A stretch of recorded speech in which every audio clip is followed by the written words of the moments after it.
Hello అండి, ఇది వచ్చేసి లాస్ట్ మినీ వ్లాగ్ కి కంటిన్యూషన్. మేమైతే రాజమండ్రిలో అనుపమ రెస్టారెంట్ లో లంచ్ అయితే మంచిగా ఎంజాయ్ చేసి ఇంకా అక్కడి నుంచి 1:30కి అలా ఆరాంగా ఇంకా బయలుదేరి మళ్ళీ బస్ స్టాప్ కి అయితే వచ్చామన్నమాట.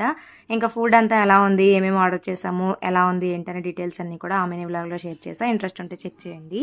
సో నెక్స్ట్ వచ్చేసి ఇక్కడైతే మేము మళ్ళీ ఇంకా వచ్చి రాగానే రాజమండ్రి నుంచి అన్నవరం బస్ అయితే వచ్చిందనమాట.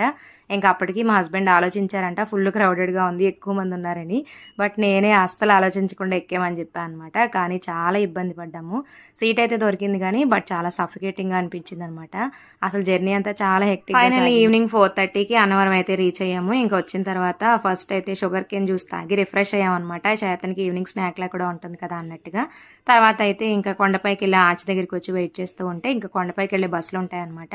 ఆ బస్ అయితే ఎక్కేసాము. వీళ్ళైతే పర్ హెడ్ 10 రూపీస్ ఛార్జ్ చేస్తారు. ఈ ఫ్రీ బస్సెస్ బెస్ట్ అండి. నార్మల్గా అయితే ఆటో 100 రూపీస్ ఛార్జ్ చేస్తారు. ఇదే బెస్ట్ అనిపించి ఈసారి ఇదే ఆప్ట్ చేసుకున్నాము. కరెక్ట్గా స్వామివారి గుడి ముందు దింపారు. ఇప్పుడు మేము వెళ్ళినప్పుడు అయితే బ్రహ్మోత్సవాలు జరుగుతున్నాయి.